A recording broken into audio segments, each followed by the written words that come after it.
Welcome to episode 44 of the Family Geekery Podcast. I'm Chris. I'm Amber. And I'm Danny. And today we're going to be talking about the Battle Pass or Season Pass or everybody's favorite / hated way of monetizing games. But before we do that, let's catch up with the fam. What's going on, fam? Anything? Not much here. Not been doing a whole lot. Been relaxing a lot. So. How about you, Danny? Well, I don't know about you guys, but I saw Ant-Man the other day. Oh, yeah, we did see Ant-Man together. Might have been with my other family, but... Was that us? Yeah, we saw Ant-Man. Timely, just after Wasp. recording last week's... Though there was barely any wasp in it. Last week's episode of Kang. And what did you guys think of Kang in the movies versus Kang in the comics? It was pretty cool. It was cool to see him kind of brought to life. This actor did a really good job, in my opinion, and especially, playing all the Kangs. I don't know. It's going to be cool to see what he does next. But yeah, it was cool how he at one point talked about how time is a cage, and that was like pretty much ripped right out of that comic we talked about. Yeah, I like how it starts off with him being kind of a hero companion to was it Janet Van Dyne? Yeah, and during her time in the Mystic Realm. Quantum Realm. Quantum? Her time in the Quantum Realm. Maybe you didn't watch the movie. But of course, we all enter into the movie knowing he's a bad guy. So you think, is that legitimate or is it fake? And it's good how it plays out, and he does a great job with it. And I think the only thing that he didn't have was his floating chair that he always seems to be lounging in a chair. He did have a throne, though, didn't he? Yeah. At some point. I guess they wanted a modern version of a lounge chair. Different than what they invisible chair speculated in the 70s as being modern for yeah. 2020s. But yeah, I liked the movie. I liked it too. I have some, I don't know, opinions about certain characters weren't written too well in this one, but it was cool how they gave Janet some of her flirty personality back. Yeah. Yep. Cool, creepy, whatever you want to call it. Whatever it is, yeah. Yeah. Well, cool. And I've been playing a couple games this week. This past weekend was a free trial to Marvel Midnight Suns. Did either of you get a chance to try that out? No. Nope. I tried it out. It's got a neat story going on. It's got the good personalities of all the characters so far. They've captured the personalities. The voice work for Doctor Strange, I think, would be an awesome voice if I'd never seen a Marvel movie. Like if I've just read the comics, then this is what I think it would sound like. But of course, you got Cumberbatch, and you think, well, this doesn't sound anything like him, but it does sound like what the comics make Doctor Strange sound like. So it's good, and it's basically a turn-based strategy battle thingy, and it starts off simple with some very simple, hey, it's your turn, attack. Okay, that's cool. But then you can actually use the environment around you to enhance your attacks or to augment your attacks. You can move around the room and get different angles, and so it's got a lot going on. It baby steps you through the first couple battles, and then it's apparent that it's going to ramp up in difficulty throughout the game. Mm-hmm. But that was good to get a couple hours in, considering it was free. And other than that, picked up a new mobile game off of Apple Arcade. It's a farm game. Whoa. Yeah. It's fun. Typical farm game, but it's strange because it's Apple Arcade, so there's no monetization. So everywhere where there should be like a, hey, use a couple gems to speed this up, or hey, buy this and buy that and spend some money on this, that's all gone. So it's just like Huh. a game, which is weird, playing a farm game that it's not asking for money all the time. Except the townspeople talk after every quest you complete. It's Yeah. annoying. What's it called? Farm side, Yeah. farm side, Okay. like seaside, but with a farm Okay. by the sea. Mm-hmm. Yeah, it's fun. It's a good time waster. That's exactly what it is a time waster. And sometimes you just need one of those. Nice. But today we are going to be talking about money wasters. No, Yeah. No. Pretty much. battle passes. And Amber, why don't you kick us off by telling us what a battle pass is? I'm actually going to start with the history of it because it's not a very complicated history. So I'm just going to get that out of the way. Battle passes, the original idea from them came from Valve when they did kind of campaign passes in Dota 2 and Team Fortress 2 in the mid 2010s. So that was just kind of the origin, and I don't have experience really with either of those games, so I don't know what it looked like and how popular it was or what. But we all know that the real Battle Pass came from Fortnite in 2018 is when they, I don't know, started or when they started their Battle Pass system. And they really popularized it so much so that it's in basically every game. Um, Right. Lots of free to play games have battle passes, and even some money games, even some games that cost money, have some battle pass esque system in it. So what's a battle pass? It's an experience based way to obtain in game things, whether it's in game currency or in game cosmetics like skins or gun skins or whatever. And you get those rewards just from playing the game. So that's pretty cool, especially for like a free to play game where you can get cosmetics without having to spend money.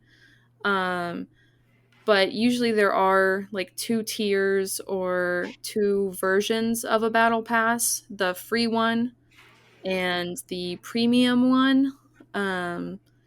And so, everyone can get things just from playing the game if with the free ones, but the good stuff's in the premium. So you got to spend, I don't know, a couple bucks, $10, whatever, to get the premium battle pass, and that's where you get the cool things.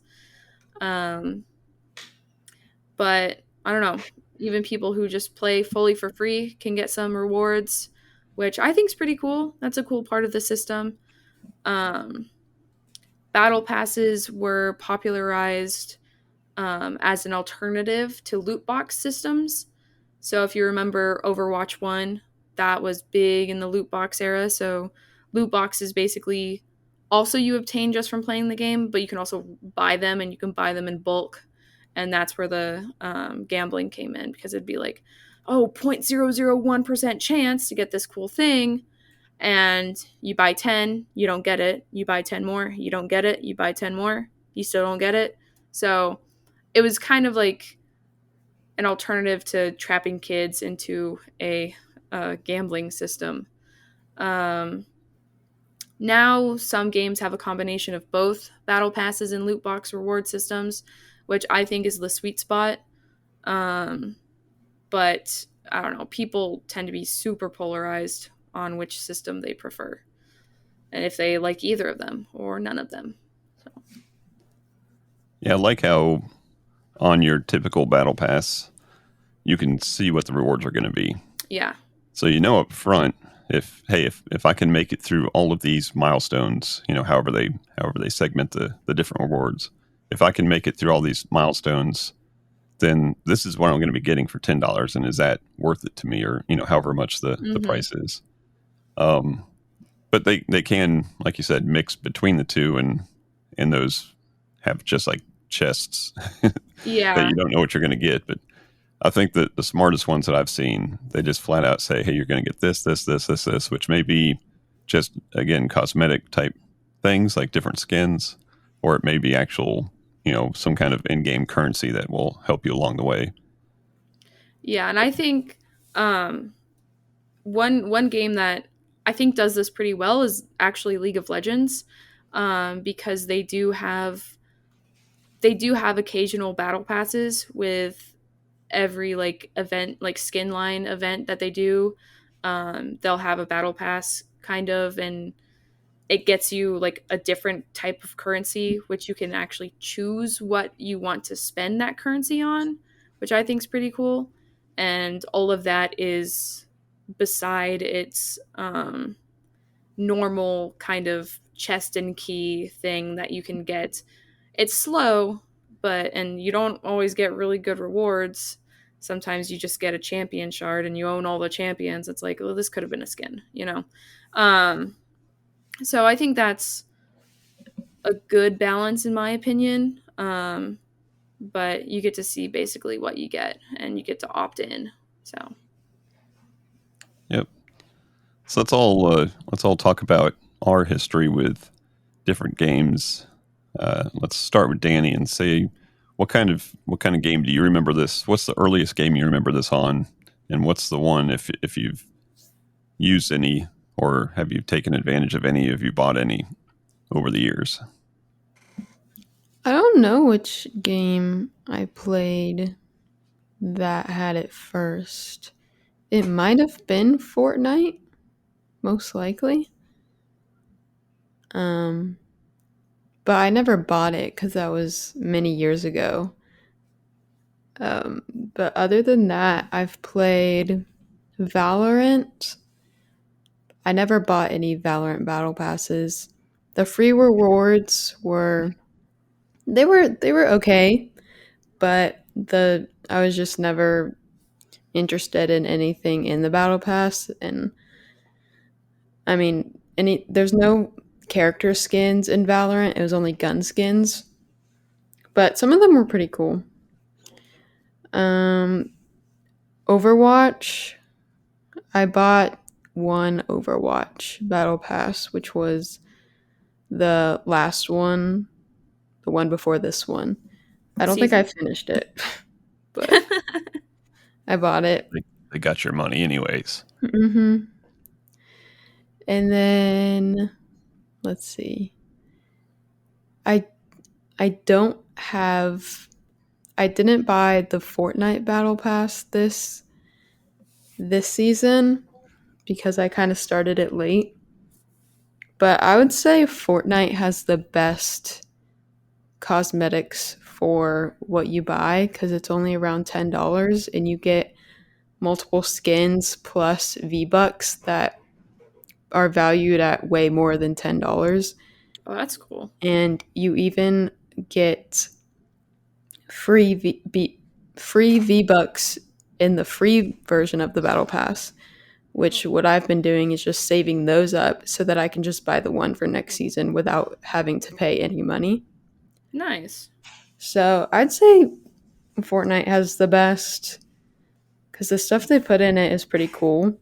Plus they have just a lot of different cosmetics that you can have. Do they Um, theme the Fortnite Battle Pass? Like every season, is there like a theme? I think so. Yeah. Usually it's like a skin and then you get like things that go with that skin. Mm, Like there's like packs and stuff. okay. So those are Cool. the main ones. Nice. How about you, Amber? Yeah, I mean, I never played Fortnite, but I remember, once Fortnite got popular, Battle Pass got popular, and every game incorporated some kind of Battle Pass into their game. Um, I think the first game that I played with like a real Battle Pass was TFT, Team Fight Tactics. And that one is pretty much your standard, you know, play the game, complete quests, level up the XP in the thing, and every now and then you'll get a free one, but you can spend $10 and get, the premium rewards of like TFT things. So that one, I almost always get it if I finish it, because it's just like I've done all the work. You see the bar fill up. I've done it all. Might as well, get the things that I've worked hard on for. But with League of Legends, they've had the like event kind of system that I explained earlier. They've had that for a long time with a lot of their different skin lines. It's just now they've started formatting it to look visually more like a battle pass. So it used to just be you get this currency, it sits in your loot section of your profile. But now it's like a completely different section with the event, and you can see the bar tick up as you complete the quests. So they've changed that, and I don't know. It's whatever. That's another one. I don't get every single one of them because they are so frequent. Because it's like an event thing, less so than, or it's an event thing more so than a like season situation like other games. But Overwatch is a big one that I'm kind of disappointed with, because I do miss the loot box system that Overwatch had, because it was such a good system. It's like you level up and you get a loot box and you can get anything. You get a skin or you get a voice line, and you're pretty much happy with whatever you get, right? Because you're going to get something for everything.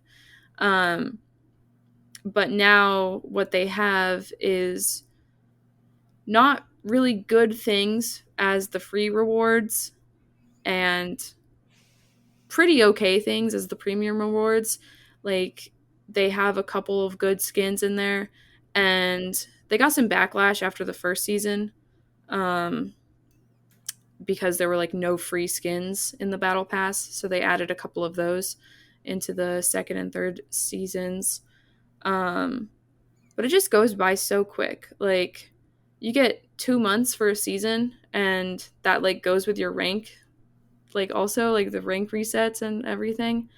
It's kind of crazy how that works.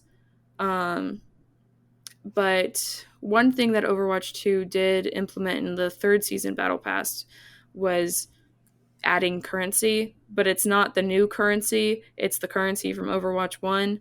So you can only get things that were from Overwatch 1 with the currency in the battle pass. So it's kind of weird, but it's better than no currency, I guess. It's just really weird how they decided to do that. We'll just throw you in some old crap for free. Yeah, I don't know. Overwatch, though, I did buy pretty early on all of the seasons, just because I know that I'm going to be playing Overwatch, and I know that I'm going to complete the battle pass. But I don't know. So I don't even know this season which rewards are free and which ones aren't. So I don't know. Yeah. Cool. It's interesting that you mentioned the visual aspect of the battle pass system, how you can see it, Yeah. accumulate, and you can see the bar go up. I bet you some of the big companies have teams of psychologists that figure out exactly how that's supposed to look. It really instills FOMO in you as the player. Like, you see everything that you could have if you Right. if you only spend, X amount of dollars, you could have look at all these fabulous prizes. And, it definitely gives you that FOMO, like, man, why am I so stupid that I wouldn't do this? And then maybe you just go ahead and open up the wallet and do it. And as far as me, I remember playing Strife, and I played it a long time ago, and then I stopped, and then I started playing it again, and then all of a sudden in the menu was this whole thing, this season pass thing, which is what they called it. And I was like, what is this season pass thing? And it just looked like more work. Like you got to do all this stuff and you can get this stuff. And hey, by the way, it costs money. And it it was a free to play game that I did spend some money on because you could buy, like, I forget what it was called, but you could buy the hero pass or something, which just gives you all the heroes up front. And as opposed to taking years to unlock all the different heroes, I figured, the best part of that game was the differentiation between all the different gods that they had and all their skills and stuff. So I just took the lazy way out and bought the hero pass up front. So to me, it wasn't a free to play game. It was a paid game up front. It was like, I don't know, like 15, $20 or something. And then when the season pass came up, I was like, what, they want more money for this game? And I didn't play it enough to make it worthwhile. So I recognized what it was, but I didn't really take advantage of it. But then later on, definitely the mobile free to play games. Yeah. That just started. The terminology popped up, season, like it's such and such season. Right. And it started popping up in all the different silly mobile games that I play, all the time wasters, like Food Street, Yeah. your mom and I have played. And it was like a really long bar of all these things that you could unlock. And some of them were just like decorations for your restaurant. And some of them were different tickets. So in that game, there's 3 different tickets, like blue tickets, silver tickets, and gold tickets. I don't know. And with those, you could buy the pets, and everybody wants the pets in your restaurant. So By you could everybody, you see, mean mom. like, if I make it all the way through the season, then I'll get, you can count them all up. I'm going to get 90 blue tickets and 50 silver tickets, and you can figure out, okay, by the end of this, I can have that giraffe I want, whatever it is. So I saw that, and that was well implemented. It was a horizontal line on that one. And I've seen horizontal lines, I've seen vertical lines. And Yeah. once you recognize it, you're like, oh, I know exactly what this is. You get the parallel lines of prizes. I think the next one I saw was Idle Miner. Did you guys ever play Idle Miner? No. Yeah, a little bit. This is an idle game, and what they did was you'd have an overall map of different mines that you're mining stuff in, and you've got however deep your shafts are, and then they'd have like a seasonal one pop up, and it would be themed like Halloween or Christmas or just something in general. And steampunk, that was a really cool one. So this new island would pop up, and you'd have a mine on there, and you'd have X amount of days to complete it, and you'd have that season pass throughout that thing. That if you get down to mine shaft 30, then you get all these rewards. If you play for free, and then you get these rewards if you pay for the pass or whatever. Just recently, I think last episode, I mentioned that I did the season pass for Marvel Snap. Yeah. And it was typical. You get some skins, you get some emotes and that kind of stuff. And I think you do get one card that nobody else gets in that particular thing. So that was good. The game that we've probably played the longest, Disney Magic Kingdoms, and it's been a free-to-play game for years, and I've been playing it for years. It finally put a season pass in, and as soon as it popped up, now it's a Gameloft game, and Gameloft has a lot of haters out there about how money hungry. This episode brought to you by Gameloft. How money hungry this corporation is, and Reddit is just riddled with people complaining More haters about than EA. how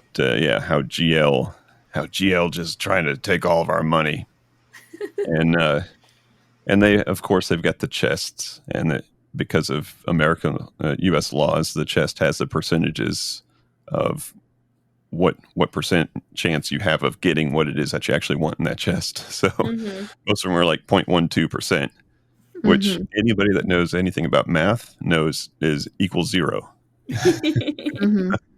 But there's still a chance that you can get that one thing.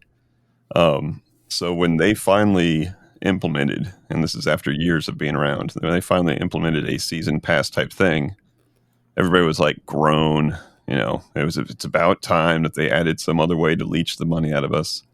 And then you see the price and you're like, geez, they're just going for it. Not only are they putting in a season pass, but they're making it expensive too. But then you look at it and it's 90 days. So it's a 90-day season pass, which is... That's pretty good. Yeah. The only problem with it is, like, the day after it ends, the next one starts. So you're like mentally exhausted by, like, oh, I made it through. And it's 150, tiers in the season pass. So you make it through 150 more than milestones. one tier a day. And but if you look now, of course, on this mobile game, you've got gems, right? Gems are your premium currency. Mm-hmm. And if you just go to the gem tab and you look at what the gems are, and you say, okay, the pack of, I don't know, let's say 100 gems is $10. Well, if you count up the gems that you get in the season pass, it's way less money per gem, throughout that season pass than if you just went into the store and just bought the pack. So yeah. If you're someone that's going to spend money in the game for something, whether it's gems or some character or some, skin or something like that, then it makes perfect sense to go ahead and do it. The other thought process I have is, if it's a game that I play every day and it's free to play, then I have no problem spending $10 a month, because any other game, if I wanted to go down to GameStop or Target or something like that and buy a game, it's going to be $60. Yeah. And am I going to get 6 months out of a game? Maybe, if it's like... Right. If you're real bad at it. Yeah, if it's like a story-based game and you play through it once, then it might take me 6 years, but it probably doesn't take the average person 6 months. If it's a game like Minecraft that I've spent, $27 on for my account 10 years ago, then yeah, you definitely get your money's worth. But if it's a game that the developers seem to care about the players, even if they are trying to get money out of you, which is their job, right? Then I have no problem spending $10 a month on a game that I play daily, because you're silly to think that this free to play game owes you anything for free, right? That's not their intent. Now, the one thing that I think is cool about the Battle Pass or Season Pass, it's changed the monetization levelization. I don't know if that's a word. Balance, I guess, the monetization balance, I think. And this is based on purely zero statistics and data. I've run no data. All observational. But this is my thought process here. Before these things existed, all free-to-play games were funded by whales. You guys know what whales are? No. The animal. So there's some statistic that says, and I don't know the exact numbers, but 99% of the money a mobile game gets comes from 1% of its players. So that means there's some rich person spends a butt ton of money on the game, and that's more than the other 99% of the game spend. So that's what they mean by the whale, is a person that's spending a ton of money. Oh, okay. And they actually have, I think the study this came from was from the Simpsons free to play game, and where instead of buying gems, you're buying donuts. But so all these mobile games, they all, especially what's a Candy Crush and stuff like that, they all had whales that were funding the game, right? The millions and millions and millions of people that played that never spent a penny were only playing the games because there were people that were willing to spend millions, and I mean millions of dollars on the game. So I think it's got to be a little bit more balanced now, where you don't have to be a millionaire to invest in a game and get rewards from it, right? You spend your $10 a month, and now average Joe can spend $10 a month. The whales can still do their whale thing, and the free-to-play purists can still play for free and get their rewards on their tier.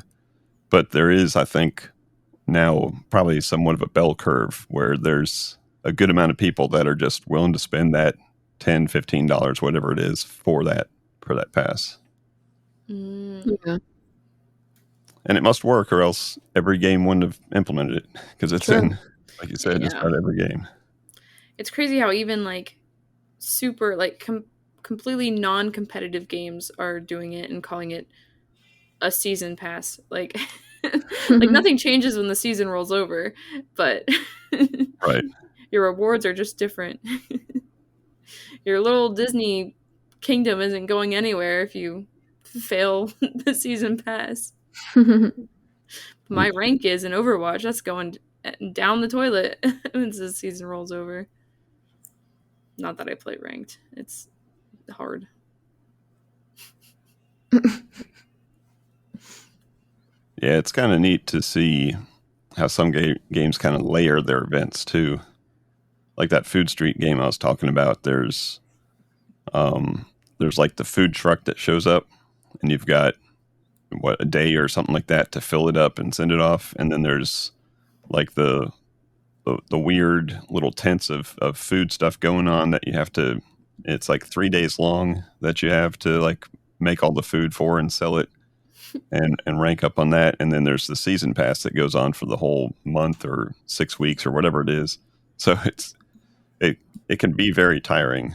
Like I said, Yeah. you get a little exhausted by the end of these seasons that you're like, Jesus, give me a week off before the next one shows up. Mhm. You're more likely to spend my money if you give me some time to put this game away for a second. Yeah, one game that I forgot to talk about was Disney Dreamlight Valley. And I talked about that, a couple months ago, right when it came out.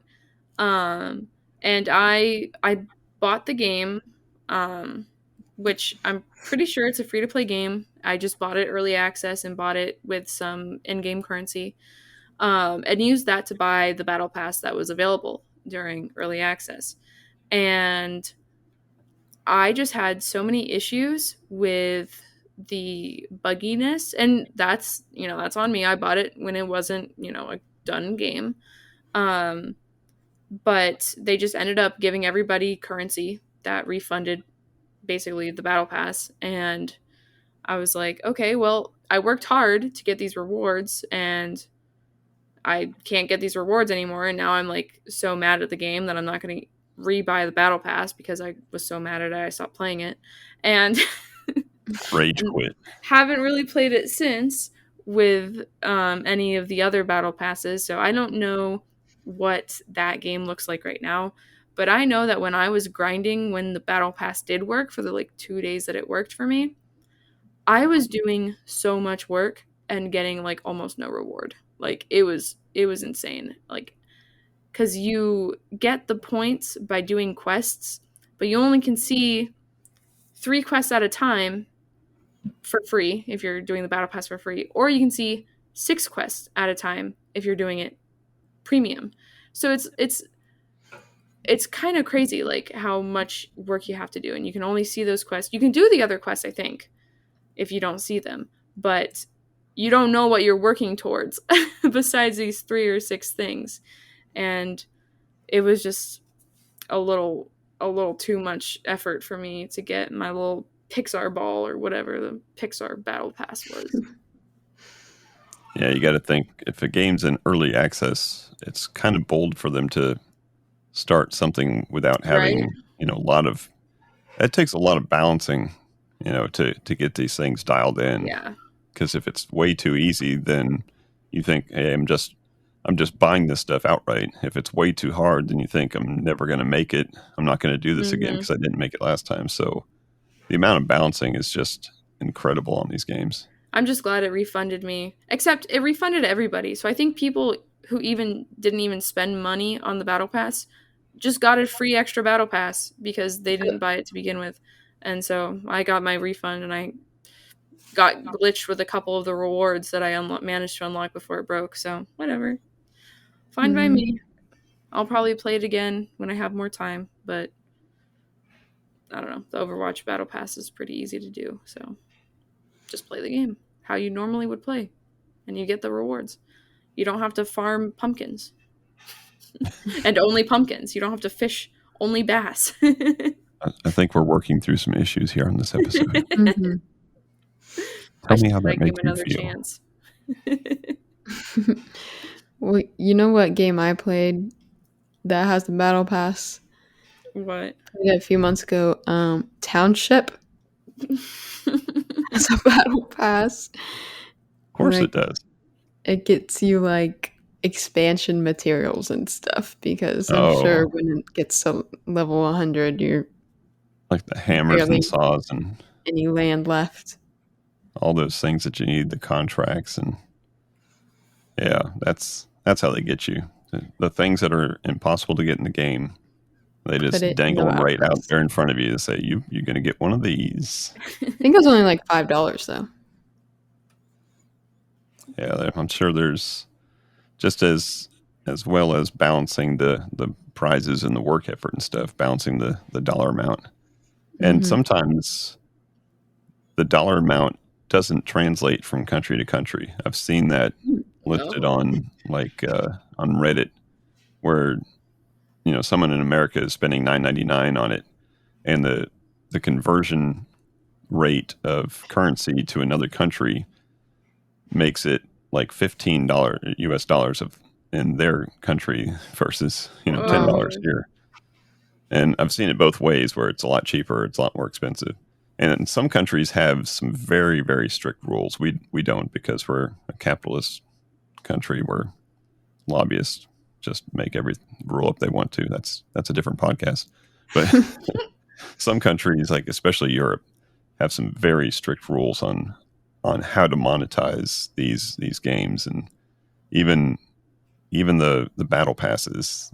Like they can't do loot boxes in some countries. Mm, Like flat out, if you Yeah. spend $3 on this chest, you're going to get this person or this.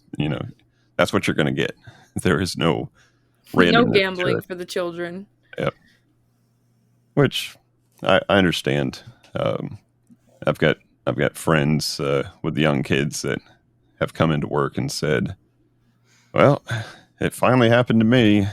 I saw $350 on my credit card. Wondered where that was, and it turned out my kid bought a bunch of stuff for Fortnite." Oh my gosh. Wow. So I understand the how it needs to be moderated at some point, but Yeah. I'm just waiting for EA to somehow find a way to put a battle pass into The Sims. Maybe in The Sims 5. Maybe in The Sims 5 we'll get a Sims 5 battle pass. And you know what? I'll play the heck out of that battle pass. well, with Sims 4 becoming free, I'm sure Oh, you're right. I'll add something to it. Have a I think it's a baby. little too late for Sims 4. Each baby you have, you get a nice new couch. Yeah. Pay to procreate. No. No. 100 baby challenge new. There's no pay to win. Level. There's pay to procreate. Yeah. You can't have kids in the game unless you pay for the season pass. Wait, isn't that kind of how the Sims 3 mobile, the Sims Free Time, whatever, the Sims Free Play? Is that what the mobile game's called? Yeah. I think that kind of works like that. I think that's definitely got monetization. Monetization. How do you say that? That's it. That's right. Monetization. Yep. Has definitely got that in there, but I don't think it's like that crazy. Cool. Well, anything else on the subject of battle passes and season passes? Bring me back my Overwatch loot boxes, please. They took out the entire leveling system of your account, so it's like pointless, but I miss the old Overwatch. Cool. I think that's going to wrap up this episode then. So thank you for listening. If you've got a favorite battle pass story, what's your history with battle passes? What's your earliest memory of which game you saw it implemented in? And go ahead and give us a note either on Facebook or Twitter, or you can just email podcast@familygeekery.com. Let us know your history with battle passes and if you like them or if you don't like them. Yeah. So that's gonna wrap up this episode. We thank you for listening, and until next time, Peace out Peace out. and geek And out. geek out. Yeah. Thank you for listening to the Family Geekery podcast. For more information, visit www.familygeekery.com. Don't forget to subscribe at your favorite podcast provider. And until next time, peace out and geek out. Stay tuned for the Family Geekery Battle Pass. Behind the scenes bloopers. $50 All a month. hidden behind the paywall. Yeah. Listen to 10 minutes, you get 10 fam bucks. Just go to onlyfams.com. No!